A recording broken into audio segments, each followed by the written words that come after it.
We've all enjoyed a shot of tequila or a margarita or two, but what actually is tequila? Keep watching today and you'll find out on Let's Talk Drinks. Hi guys, welcome back. So tequila doesn't really start with the sometimes potent spirit that we know today. The origins of tequila date back to around 250 to 300 AD. The native Aztec Indians fermented the juice of their agave to make their ceremonial drink called pulque. The agave plant was central to Aztec Indians' life, and every single part of the magical plant was put to good use. The spikes were used as needles, pins, pens, and nails. The leaves made rope, roofing material, and paper. The hearts were cooked and eaten, and the sweet sap was used for glue, cement, soap, and pulque. This useful plant was a gift from the gods and a representation of Mayawel. Mayawel was the goddess of earth and fertility, and had 400 breasts to feed her 400 sons. The red sap was a symbol of her blood. The agave plant was a symbol of great power. Only priests were allowed to drink it during religious sacrifices. In 1519, Spanish conquistadors invaded Mexico and brought with them advanced distilling techniques. With these stills, they made a spirit from pulque called mezcal.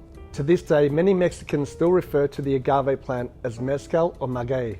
The best agave came from the Jalisco region and was called the Blue Weber agave, and this made the smoothest mezcal. So the spirit took its name from the town Tequila in the Jalisco region. It was the spirit of the community and made roughly and quickly consumed. During the outbreak of the Spanish flu, doctors would prescribe lime juice for vitamin C, salt to replace the body's loss from sweating, and tequila for emotional power. And this is pretty much when the tequila shot was born. During Prohibition era, the Americans would go into Mexico because it was illegal to drink alcohol, and there they would party, have great times, and this is where their unquenchable thirst for tequila started.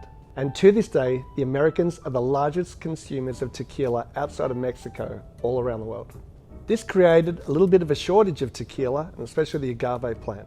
You see, the agave plant takes between 6 to 10 years to be able to cultivate and harvest. So the government allowed a type of mixto tequila, which is 51% agave spirit, and the rest can be glucose, fructose, or sugar. There starts to be a lot of quick and cheaply made tequila starting to flood the market at this time, and this is where the tequila demise begins. Yes, most of us have had a bad experience with tequila.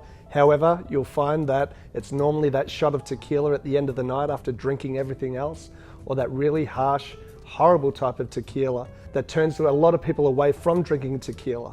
But thankfully in recent years, a revolution of quality producers started making reposados and añejos that were just as good as all these aged whiskies and brandies and rums from everywhere around the world.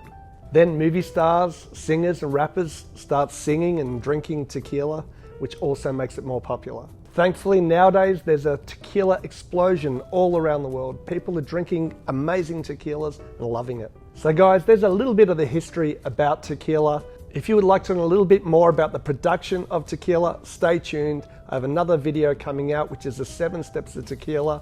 So please subscribe, like, and we'll see you again soon on Let's Talk Drinks.